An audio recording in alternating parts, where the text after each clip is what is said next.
Bonjour et bienvenue sur ce nouvel échange de votre podcast Homéorésie du vivant. Je m'appelle Aurélie Montin et ici, sur cette émission, je suis l'interlocutrice de Pierre Etchart, qui au fil des épisodes vous transmet les principes du vivant et vous partage un nouveau regard sur le monde qui nous entoure. Une interlocutrice qui sera un peu comme vous, enthousiaste et surtout curieuse d'en découvrir toujours un peu plus. Humble, mais fière en même temps, de cheminer vers une plus grande autonomie de la pensée. Je porterai ainsi votre voix, vos questions, vos remarques. D'ailleurs, avant de rejoindre Pierre, et parce que chaque épisode est à lui-même un voyage, je vous propose d'en découvrir une autre, de voix. Celle d'un petit homme qui n'a pas fini de vous surprendre, de vous faire réfléchir, voire même peut-être de vous inspirer. Les civilisations, les moments de la connaissance et de l'organisation humaine sont comme autant de rochers dans l'océan. Quand on voit une civilisation, un moment de la connaissance, on ne voit que le heurt de l'océan contre ce rocher, la vague qui se brise, l'écume jaillissante. Ce que nous avons cherché, c'est le lieu d'où l'on pourrait contempler l'océan tout entier dans sa calme et puissante continuité, dans son harmonieuse unité. Jacques Bergier, Le matin des magiciens. Bonjour Pierre. Bonjour Aurélie. Comment vas-tu aujourd'hui pour démarrer ce podcast? Dans quelle énergie tu es?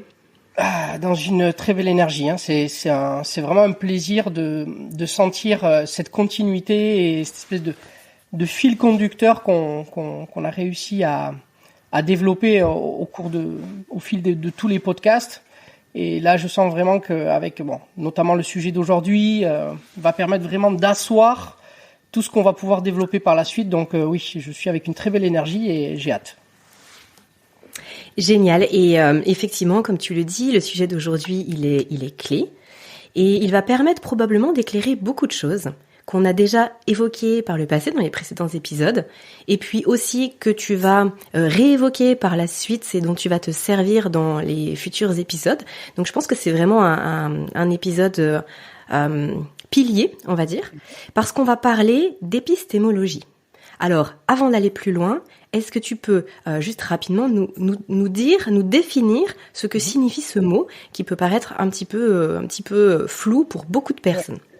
Alors, littéralement, ce terme d'épistémologie signifie discours sur la science. D'accord ? Étymologiquement, c'est ce que ça veut dire. Mais l'épistémologie, c'est avant tout considéré et utilisé comme une étude de la connaissance scientifique.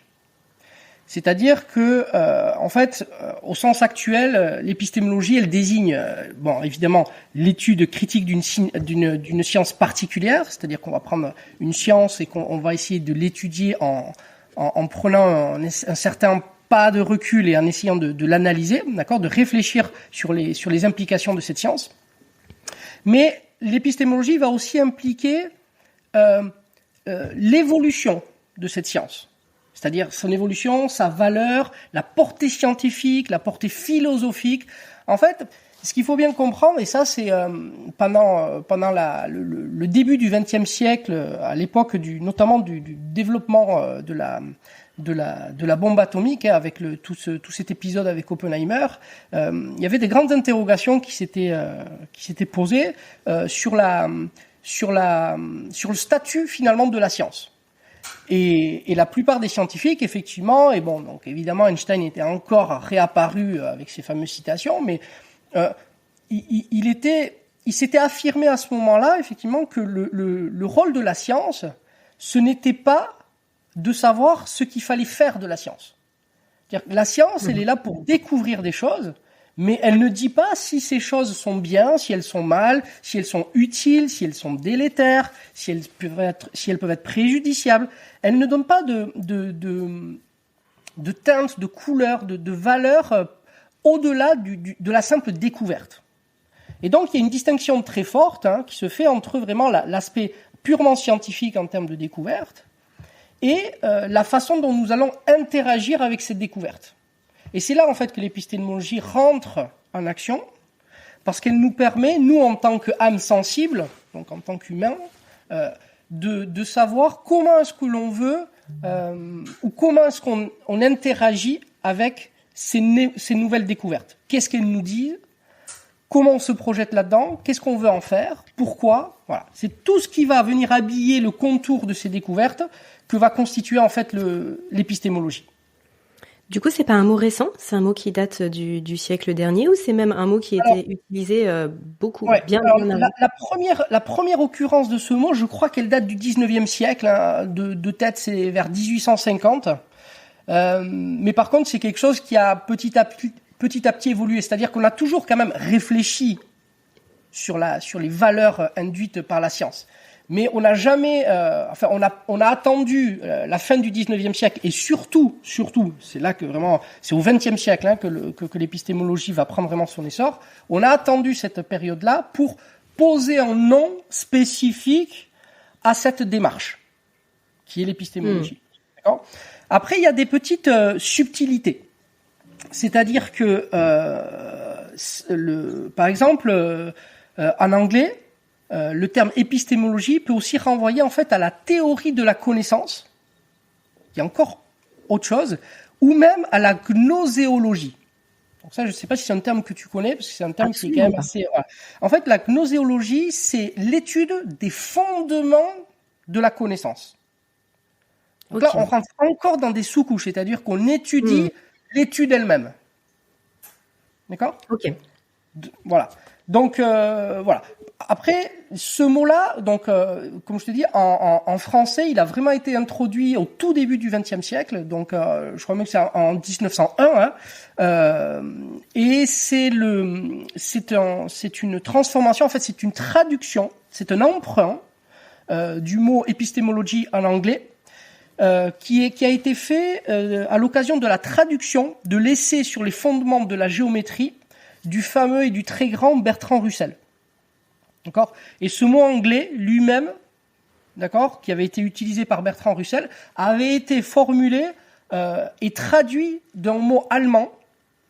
Donc ce mot allemand qui lui signifiait littéralement doctrine de la science. D'accord ? Donc il y avait un terme qui désignait en allemand doctrine de la science, qui a été repris par Bertrand Russell dans cet ouvrage. Et en 1901, la traduction de cet ouvrage de Bertrand Russell a donné le terme épistémologie. Ok. Voilà. Donc effectivement, l'idée d'aborder ce terme-là et ce que ça signifie dans le podcast, ici sur ton émission, Pierre, c'est bien sûr pour mettre en avant à quel point se poser la question de ce qu'on sait, de comment on l'a su et de ce qui s'est passé, de ce qui nous amène aujourd'hui à avoir tel ou tel paradigme et à voir comment ça évolue entre les différentes branches de la science, eh bien, ça permet d'avoir une vision plus éclairée, de faire aussi des choix plus éclairés dans notre quotidien. Donc, c'est vraiment très lié à nous, à nous-mêmes en tant qu'humains et dans notre vie de tous les jours. En fait, ouais. Oui, je voulais simplement juste terminer sur le fait que on se rend pas compte à quel point il y a des choses de notre histoire qui parfois ont pris un temps absolument infini, enfin infini, pas infini, mais je veux dire très très très long, des centaines et des centaines d'années pour évoluer, et on a l'impression que finalement ce qu'on est là, ce qu'on voit, ce qu'on vit, c'est comme si ça avait presque toujours été là, ou alors que ça le sera toujours. On vit dans une espèce de dans une idée que les choses peuvent être un petit peu figées. Et justement, le fait d'aller creuser ça nous montre à quel point tout est tout le temps en mouvement, et puis que parfois il y a justement des ruptures qui peuvent arriver. Donc désolée, c'était une longue introduction, mais je trouve ce côté vraiment de revenir très loin en arrière et de voir ce qui s'est passé complètement fascinant, et tu vas nous en parler. Oui, alors là tu parles vraiment du cœur du sujet que l'on va développer finalement au cours de toute la formation de l'année prochaine au sein de l'académie. Il y a effectivement, je parle souvent de cet ouvrage de John Stone que je prends en référence parce que effectivement cet ouvrage, au-delà de la pertinence, de l'efficacité de l'écriture, de la démarche scientifique qu'il recouvre, il a une caractéristique, c'est qu'il a mis en avant des choses de l'histoire des sciences que je n'avais ni lu ailleurs, mais dont je n'avais même pas pris conscience. Et justement, cet été, lors de la préparation justement de ce travail pour l'année prochaine, pour l'académie, donc j'ai eu la chance de partager une journée avec Johnston cet été pour travailler un petit peu sur ces cours-là. Et justement, j'ai commencé notre échange en lui expliquant à quel point l'approche qu'il avait eue dans l'introduction, parce qu'il s'agit de l'introduction, avait été incroyable pour moi. Et c'est d'ailleurs probablement, et ça peut paraître choquant, mais c'était pour moi la partie la plus importante du livre. Et ce qui peut paraître choquant, parce que la suite est incroyable, parce qu'il développe des choses vraiment très pointues, mais moi, ce qui me reste une fois que j'ai fermé le bouquin, c'est pas ça, c'est vraiment l'introduction.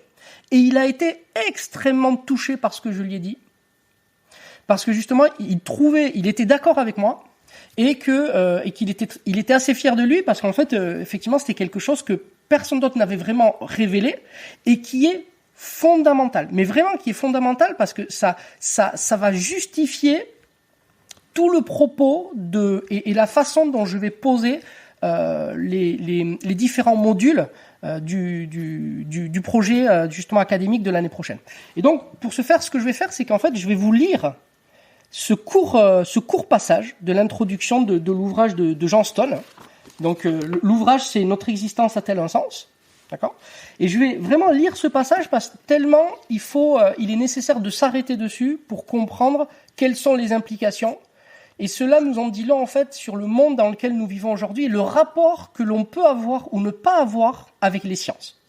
D'accord ? Génial. Donc, je cite. Donc, Johnston fait état d'un phénomène très étonnant. Il parle d'un décalage qui semble se perpétuer depuis 500 ans entre les progrès réalisés dans les sciences de la matière et ceux obtenus dans celles de la vie. D'accord ?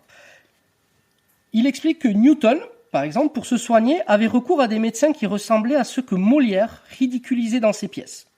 Cela veut dire que Newton, Kepler et Galilée étaient dans leur domaine beaucoup plus avancés dans la compréhension des choses que les scientifiques des sciences de la vie ne l'étaient dans le leur.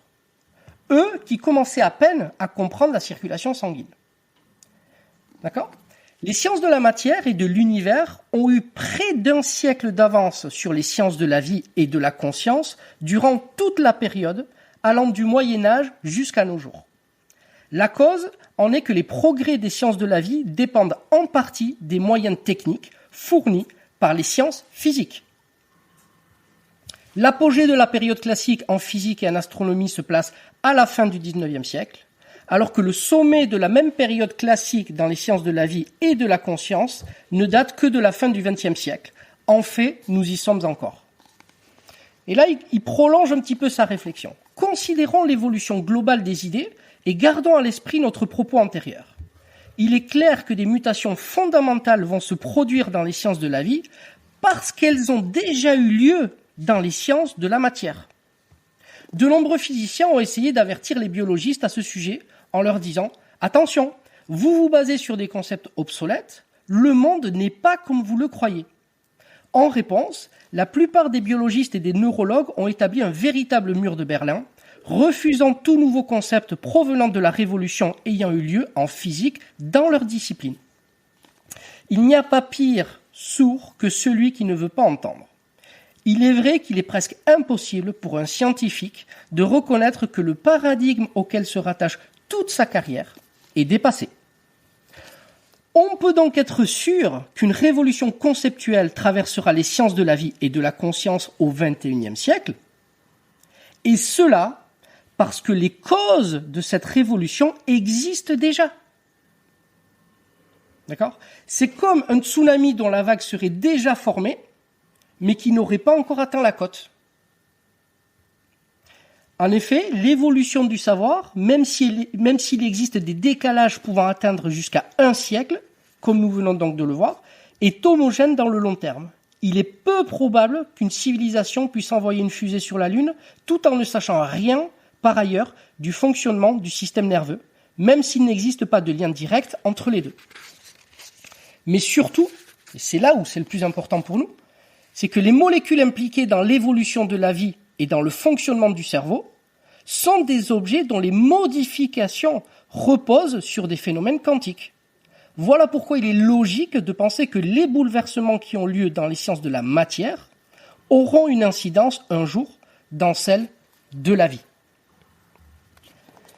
Et ce fameux jour dont il parle, en fait, nous y sommes. Nous y sommes complètement. Et ce qui est vraiment très important pour nos auditeurs à comprendre dans de ce court extrait, c'est que il existe véritablement un décalage. Il existe véritablement un décalage parce qu'il y a eu une rupture de communication entre les sciences. Chacun est parti un petit peu de son côté, et du coup, les sciences de la matière et les sciences de la vie ne communiquent plus vraiment. Or, et ça il le précise bien, c'est que les deux sont interdépendants. C'est-à-dire que les nouvelles découvertes dans les sciences de la vie dépendent des outils qui sont utilisés dans les sciences de la matière. Donc, si les sciences de la vie veulent prendre la mesure des nouvelles découvertes qui sont faites, ils sont obligés de se reconnecter à ce que les sciences de la matière disent de notre monde. Et ça ne se fait quasiment plus. C'est-à-dire qu'il y a chacun travaille de son côté et les sciences de la vie considèrent qu'ils n'ont rien à faire en fait avec les sciences de la matière. Et donc, entre le moment où les sciences de la matière découvrent des choses, comme la physique quantique, et le moment où les sciences de la vie l'intègrent, en fait, il peut se passer plus d'un siècle. D'accord ? Et c'est la raison pour laquelle les modules que j'ai proposés, notamment sur l'homéostasie, l'hormèse et l'homéorésie, se font sur ce principe-là. C'est-à-dire que ce sont des concepts, l'homéostasie et l'hormèse, qui ont à peu près un siècle. Donc ça veut dire que nous sommes à peine en fait en train de comprendre les implications de ce que nous avions compris dans les sciences de la matière et qui permettent d'expliquer les fondements de ces concepts-là. Alors que l'homéorésie, lui qui date vraiment du XXe siècle, si on veut pouvoir l'appréhender, il va falloir attendre encore au moins 60 ans. Et ce que l'on propose justement avec le travail justement de cette académie, de cette formation, c'est de gagner du temps. C'est-à-dire de prendre conscience qu'il y a cet écart et que les éléments pour comprendre et pour changer notre façon de voir les choses sont déjà là. Il suffit juste de les structurer, de les mettre en place les uns avec les autres, mais on n'est pas obligé d'avoir cette inertie et d'attendre autant de temps parce que la vague, elle est déjà là en fait. La vague, elle arrive. Donc à nous d'aller la chercher et de pouvoir, profiter de toutes les implications que nous apportent ces changements. Merci Pierre, je suis ultra émue finalement de ce que tu viens de partager parce que alors là nos auditeurs vont pas le voir, mais en fait j'avais apporté l'ouvrage aussi et c'est exactement ce que je voulais te proposer de faire.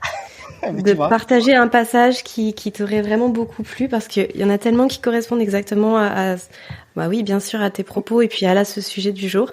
Donc merci, c'est trop chouette que tu l'aies fait, tu vois, on était ultra connectés.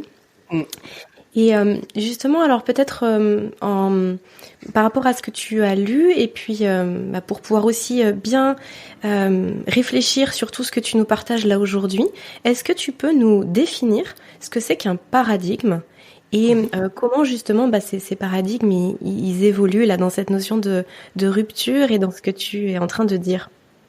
Alors, justement, ce qu'on va faire, c'est que je vais remonter un tout petit peu en arrière pour pouvoir expliciter par la suite ce que signifie paradigme, parce qu'il faut poser le cadre dans lequel arrive ce mot.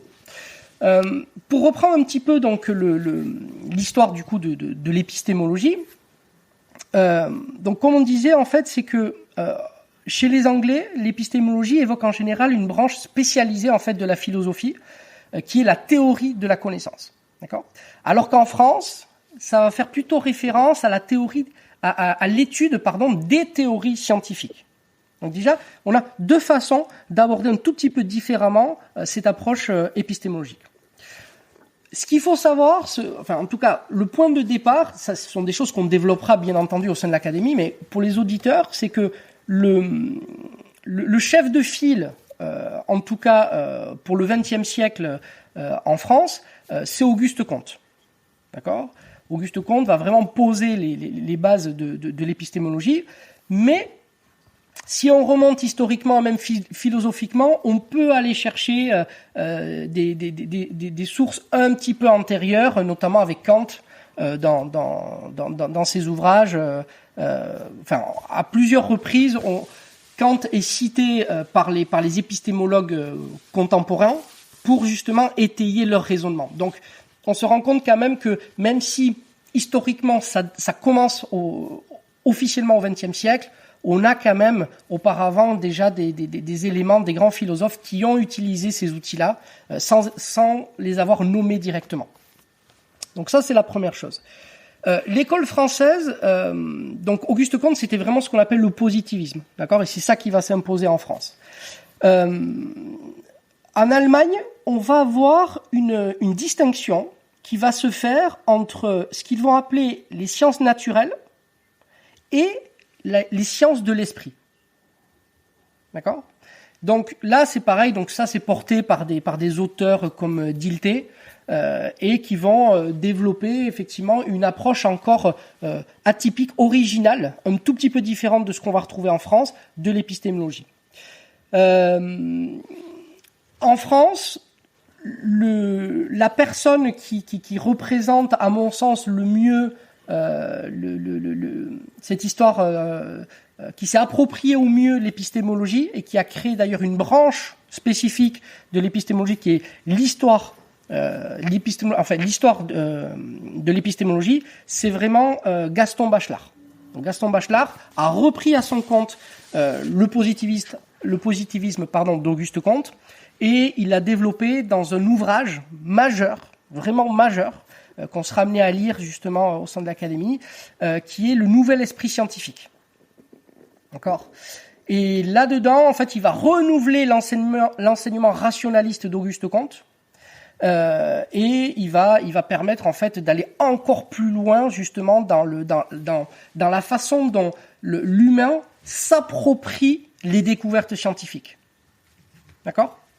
Et donc Gaston Bachelard c'était un philosophe des sciences et bien entendu qui exerçait qui enseignait à la Sorbonne. Et donc au-delà de ça, même si nous on sera amené au sein de l'Académie à développer beaucoup plus cette grande strate épistémologique, il y a quand même trois personnes que j'aimerais que l'on cite aujourd'hui pour nos auditeurs et auditrices, qui caractérisent un petit peu le monde dans lequel a évolué l'épistémologie au XXe siècle. D'accord ? Donc le premier auteur, ça va être Karl Popper. Karl Popper, c'est un philosophe autrichien, qui est né au début du XXe siècle. Et alors, ce monsieur va bouleverser l'épistémologie classique parce qu'il va proposer tout simplement une nouvelle théorie de la connaissance. Rien que ça. Et dès 1934, il va écrire un ouvrage majeur, donc de la même façon, on sera amené à le lire au sein de l'Académie, qui est la logique de la découverte scientifique.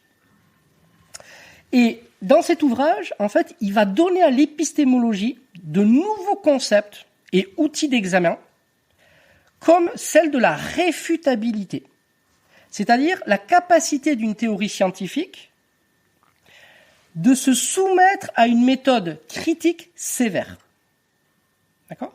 Ou alors à l'infaillibilité, qui définit donc à contrario les théories qu'on va appeler métaphysiques, psychanalytiques, marxistes, astrologiques, enfin tout ce qu'on veut. Et donc, à partir de là, il propose de voir dans cette notion de réfutabilité le critère qui va permettre de distinguer la science de la non-science. D'accord ? Et donc, un énoncé qui va être ainsi empiriquement informatif, c'est-à-dire qu'un énoncé, il va pouvoir être empiriquement dit informatif si et seulement si il est testable ou réfutable.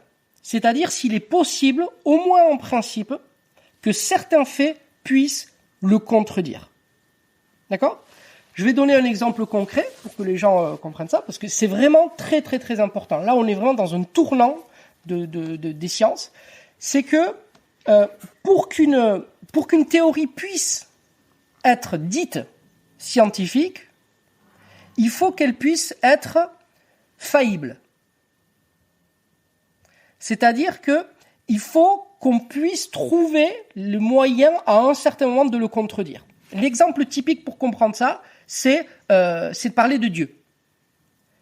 C'est-à-dire que parler de Dieu, par exemple, on sait, ou en tout cas on s'accorde à dire qu'il est impossible de réfuter en fait l'existence de Dieu.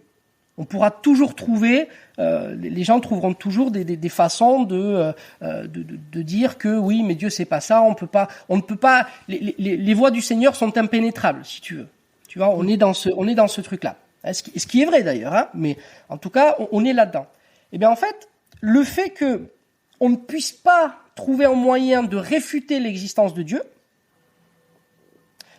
suffit, selon Karl Popper, à dire que Dieu, et donc la religion, n'ont rien de scientifique.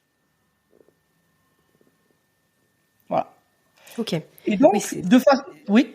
Ce qui semble un peu contre-intuitif à l'énoncé initial de la phrase. C'est pour ça que je l'explique justement, parce qu'en fait, la réfutabilité, elle nous amène à réfléchir en fait sur la notion de perfection. C'est-à-dire que à partir du moment où une théorie ou un modèle est trop parfait, il faut s'en méfier. Il faut s'en méfier. C'est-à-dire qu'une théorie qui a réponse à tout, il faut s'en méfier. C'est ça que ça signifie. Ça rejoint les travaux de Kurt Gödel, non ? Alors, pas exactement. D'accord. Pas exactement. C'était juste une parenthèse. Ça me faisait penser à ça. Alors, oui, il y a des échos, mais on n'aborde pas les mêmes choses, parce que Kurt Gödel, on parle vraiment des axiomatiques, donc on est vraiment dans le domaine des mathématiques spécifiques, alors que là, on parle de la science générale. C'est-à-dire que une théorie, si elle veut postuler, si une idée ou un modèle veut postuler au titre, au rang d'idées scientifiques ou de théories scientifiques, elle doit pouvoir être réfutable. Si quelqu'un arrive avec une théorie qui explique absolument tout et qu'on ne peut absolument rien à un moment donné réfuter, eh bien, paradoxalement, elle ne peut pas être considérée comme scientifique. Donc la science doit permettre... Oui, ça induit que la science doit toujours avancer, enfin, qu'il doit toujours y avoir de Exactement. C'est pour ça que c'est très important de comprendre justement ces éléments-là, parce que aujourd'hui, quand on apprend certaines choses, quand on découvre des nouvelles choses et qu'on n'a pas ces éléments, on a inconsciemment des réflexes qui nous font croire en fait que ça y est, on a découvert quelque chose de nouveau et comme c'est nouveau, on est arrivé en fait, on a compris la chose ultime. Alors qu'en fait non, nous ne faisons que monter des escaliers infinis. Oui, on est sur un chemin, mais du coup, ça remet aussi en cause cette notion de consensus scientifique. Ça peut pas... Absolument.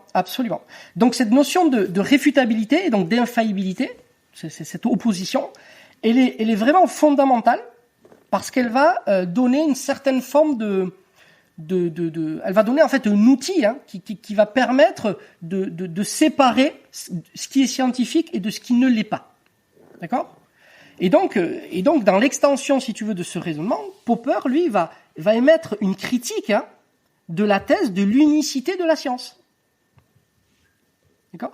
Pour lui, l'idée d'un système de connaissances est futile. C'est-à-dire qu'il va dire que nous ne savons pas, il va jusqu'à dire, et là je le cite, donc dans l'ouvrage La logique de la découverte scientifique, il dit « Nous ne savons pas, nous ne faisons que conjecturer ». Donc ça, c'est très fort. Alors pour les gens qui ne connaissent pas le mot de conjecture, en fait, en mathématiques, une conjecture, c'est une assertion pour laquelle on ne connaît pas encore de démonstration, mais que l'on croit fortement être vraie.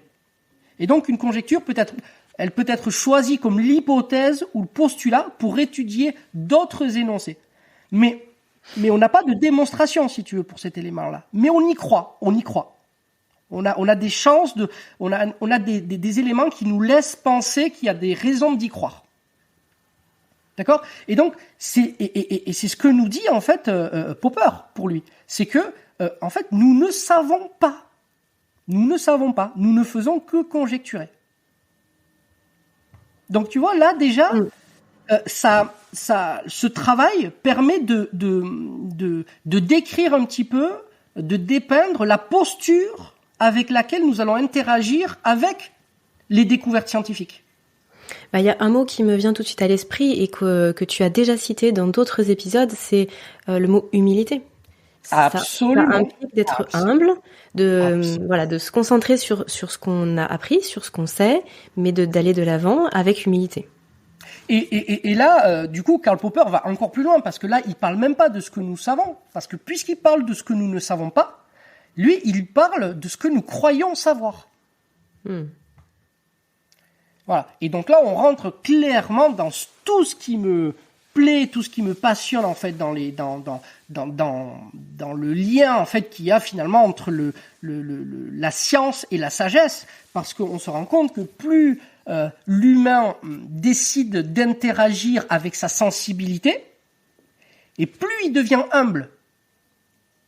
C'est-à-dire que plus il décide de ne pas laisser la découverte scientifique telle qu'elle est, mais d'interagir avec sa sensibilité, et donc de lui donner une forme de conscience, en fait, à cette découverte.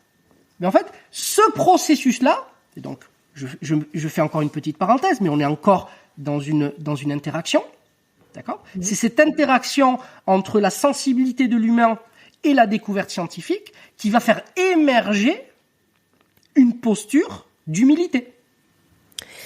J'aime bien le mot que tu utilises, justement, le mot de sagesse, parce que souvent on a tendance à assimiler la sagesse à quelque chose de très apaisé, de très calme, et pourtant ce que tu es en train de dire, en tout cas là en reprenant les mots de Karl Popper, c'est que il y a une sorte de vertige, puisque en fait tout nous échappe tout le temps et qu'on court après une chimère d'une certaine façon, et du coup ça revient à dire que finalement la sagesse ce serait d'accepter ce vertige et d'avancer avec, en fait.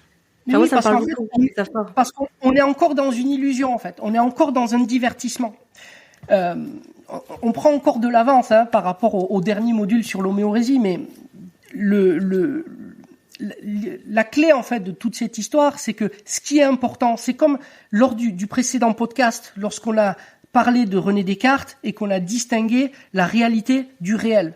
Ce qui est important, ce n'est pas d'accéder au réel. L'important, c'est pas la découverte scientifique. L'important, c'est ce qui va émerger lorsque nous allons décider consciemment d'interagir avec ces découvertes. C'est ça la clé, en fait. C'est ça qui va nous permettre d'avancer, de s'émerveiller, de s'élever, de devenir des versions différentes, en fait, de nous-mêmes. Moi, j'ai envie de dire meilleur, mais bon, voilà, c'est personnel. Mais c'est dans cette interaction que ça se joue. Alors que aujourd'hui, une certaine forme de frénésie, de course à la science peut laisser entendre que ce qui est important, c'est uniquement la donnée scientifique, le formalisme. Or non. Et je pense très très sincèrement vous l'avoir démontré avec le cours que je vous ai fait sur la physique quantique. Parce que la physique quantique, c'est quand même, avant toute chose, du formalisme. Avant toute chose, c'est du formalisme. Ce n'est que ça. Et pourtant, je vous ai montré, parce que je ne vous ai pas développé le formalisme, je vous ai montré qu'il y avait quand même énormément de choses dans cette histoire autour du formalisme et qui vous permettent, à votre échelle, de transformer complètement votre façon de voir le monde. Oui, et comme la façon dont on voit le monde permet de vivre le monde différemment. Et c'est en ça où ça nous rattache à notre quotidien direct. C'est-à-dire, ça va peut-être paraître très trivial ce que je dis, mais en fait, le but dans la vie, c'est juste d'être heureux, de se sentir bien. Et il y a énormément de barrages à ça. Et les barrages qu'on a, le plus souvent, ils sont de cette ce tracas existentiel de savoir ce qu'on fait là, pourquoi, après quoi on court. Et là, finalement, ça permet peut-être de poser un peu les choses. Ou alors je vais trop loin, tu m'arrêtes. Non. Mais nos barrages au quotidien, et tu as raison de le dire à mon sens, ils sont essentiellement dus à notre façon de voir le monde. C'est-à-dire qu'il y a une espèce de fatalité à vivre parfois le monde, mais pas du tout en fait. Tout est une question de perspective. C'est-à-dire que nous avons la capacité à voir le verre à moitié vide ou à moitié plein, mais véritablement. C'est pas juste une image. C'est pour ça que... Et ce qui change des choses dans notre physiologie, d'ailleurs. Oui, mais complètement. Là, on repart encore donc sur ce qu'on disait la dernière fois, mais comme on ne voit pas le monde tel qu'il est, mais comme on le pense, c'est nos pensées qui vont déterminer la façon dont on interagit avec le monde. Et donc, ils vont déterminer l'énergie, la vitalité, la joie, le bonheur, le plaisir avec lequel nous allons nous lancer dans ce monde. C'est vraiment nos pensées en fait qui dictent ça. Il n'y a pas d'objectivité. Tu vois, par exemple, bon là, on fait une petite digression, mais c'est juste pour donner une image. Moi, j'ai toujours été choqué de voir à quel point ce sont souvent les populations les plus démunies et qui vivent les plus grands drames qui sont les plus en capacité d'être heureux. J'ai toujours été mais incroyablement troublé par ça. Parce que moi, j'ai grandi en pensant que pour être heureux, il suffisait d'avoir une bonne situation, d'avoir un toit, d'avoir les clichés. Et de voir les gens, moi j'avais vu, par exemple, j'avais été choqué par les personnes qui vivent à Haïti, avec tous les cyclones qu'ils ont vécu, tous les drames qu'ils ont vécu, ou même avec certaines régions d'Afrique, hein, qui vivent quand même des périodes très très difficiles depuis très longtemps. Mais quand tu rencontres ces gens-là, ils ont une vie en eux. Ils sont heureux pour. Alors là, je vais dire quelque chose de très déplacé, mais quand on les voit, je me dis, mais ils sont heureux pour un rien. Alors qu'en fait, non, ils sont heureux pour tout. C'est-à-dire que pour moi, c'est rien. Parce que de mon point de vue, ce qu'ils ont, c'est rien. Alors qu'ils ont tout. Parce qu'ils ne sont pas embrumés, ils ne sont pas divertis par toutes les choses auxquelles moi je crois et qui sont en fait finalement que des diversions. Tu sais, c'est un petit peu comme quand on dit que ce n'est que quand on a tout perdu, en fait, qu'on est libre de faire ce qu'on veut. C'est un petit peu ça. C'est-à-dire que ce qu'on perd, finalement, ce n'est rien qui est en rapport avec nous. Ce que l'on perd, c'est toutes nos croyances. C'est nos croyances que l'on perd. Quand on perd, je sais pas, on a perdu beaucoup d'argent, on a perdu en fait, quand on perd des choses, en général, c'est du matériel que l'on perd. Et cette perte matérielle, même si elle est très difficile à vivre, en fait, elle est quand même hyper salvatrice. Et c'est ce qu'on voit avec justement ces gens qui ont une capacité. Mais enfin, quand tu vois des villages africains qui ont quand même, des difficultés à se nourrir, à avoir de l'eau potable et tout ça, mais personne ne fait la tête là-bas. Tout le monde est joyeux, tout le monde chante, tout le monde danse. Quand tu vas les voir, ils sont super contents. Alors que dans une ville comme Paris, où tu as tout ce qu'il faut, je veux dire, mais quand je dis tout ce qu'il faut, attention, d'un point de vue matériel, d'accord ? Mais en fait, les gens font la gueule. Alors, sans vouloir généraliser, sans tout ça, mais c'est quand même l'image qu'on en a. Les gens ne se parlent pas, les gens ont du mal à sourire, les gens ont du mal à discuter entre eux, ils se croisent, ils se toisent, mais ils ne se regardent pas vraiment. Tu vois, donc il y a... Oui, il y a eu un transfert de l'important, en fait. Exactement. Et donc, si tu veux, pour en revenir à cette dimension épistémologique, cette approche, elle nous permet de déplacer notre façon de penser. Et comme on ne voit pas le monde tel qu'il est, mais comme on le pense, ça nous déplace notre posture, c'est-à-dire notre façon d'interagir avec notre monde. Et c'est là, en fait, où la clé se trouve pour moi, parce que ce que je vais proposer au sein de l'académie l'année prochaine par rapport à la formation, c'est ça, en fait. C'est changer de posture pour pouvoir comprendre ce que nous avons découvert de façon différente, pour que l'on puisse interagir avec de façon différente, pour laisser émerger du coup ce qui doit émerger. Oui, c'est sûr que des exemples, on pourrait en trouver énormément dans le quotidien. Là, on enregistre cet épisode, on arrive tout doucement vers du plus froid, vers l'hiver. Oui. Et je pense à ça tout de suite parce que, par exemple, le regard qu'on va porter sur le froid et Absolument. sur ce qu'il faut faire vis-à-vis du froid, ça va aussi générer beaucoup de choses en nous et la façon dont on va vivre ce froid. C'est ça. Et comment on l'aborde. Est-ce que c'est mal? Est-ce que c'est mauvais pour nous, etc. Enfin, c'est quelque chose qu'on développera dans d'autres podcasts. Mais en tout cas, ça me fait penser à ça directement. C'est-à-dire qu'entre deux personnes qui vont pas avoir justement les mêmes degrés de savoir et qui vont pas avoir expérimenté la même chose, ils vont voir la même chose, mais en fait, ils vont pas vivre la même chose. Non. Et du coup, ce sera différent. Et ce qui va différencier des deux, c'est pas l'environnement, c'est eux. Oui. Mais c'est la façon qu'ils ont de percevoir les choses. Si quelqu'un pense effectivement qu'il est au froid et que le froid, du coup, on lui a toujours appris que le froid c'était quand même très hostile, il allait tomber malade et que ça allait le rendre fragile, eh bien, il va subir le froid et il va ressentir encore plus le froid, alors que quelqu'un qui a compris au contraire que le froid était un allié incroyable pour nous et qu'on en avait besoin et qui pouvait d'ailleurs vitaliser complètement l'organisme, en fait, lui, le froid, même s'il le ressent, en aucun cas, il va le subir. Et c'est la même chose. La métaphore, elle est valable pour la vie en général. C'est-à-dire que quand on vit au quotidien, comme actuellement les médias essayent de le faire, dans la peur la plus totale, toujours en surenchérissant sur les mauvaises nouvelles, et en ne se focalisant exclusivement que sur les mauvaises nouvelles, en fait, les gens actuellement subissent le monde. Ah, mais c'est vraiment le mot-clé, mais carrément, subir le monde, subir sa vie, c'est ça qui fait toute la différence.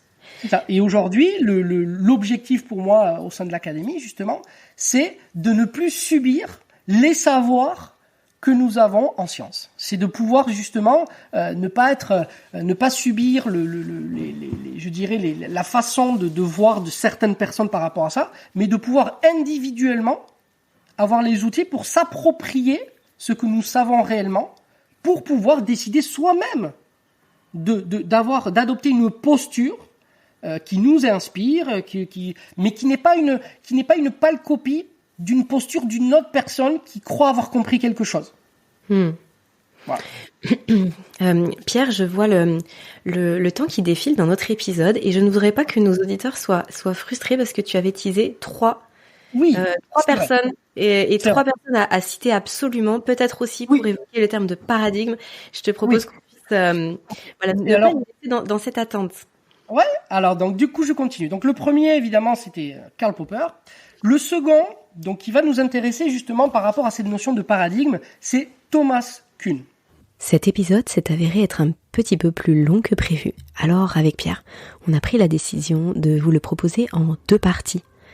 On se laisse là pour aujourd'hui et on vous retrouve d'ici quelques jours pour la suite de cet épisode sur l'épistémologie. À très vite. Cet épisode touche à sa fin. Bravo à vous de nous avoir suivis jusqu'ici. J'espère que ça vous aura plu, que ça vous aura apporté ce que vous étiez venu y chercher, voire même beaucoup plus. En tout cas, vous pouvez retrouver le travail de Pierre en descriptif de cet épisode. Vous allez avoir tous les liens pour pouvoir creuser, aller plus loin et puis toujours entretenir votre autonomie de pensée. Vous pouvez également soutenir le podcast en partageant à vos proches tout simplement. Puis ça peut être sympa d'en discuter ensemble aussi. Ou alors en mettant 5 petites étoiles sur iTunes ou sur votre plateforme d'écoute. Je vous dis à très bientôt pour un prochain épisode. N'oubliez pas de partager le podcast et de mettre plein de petites étoiles. C'est vraiment important les étoiles.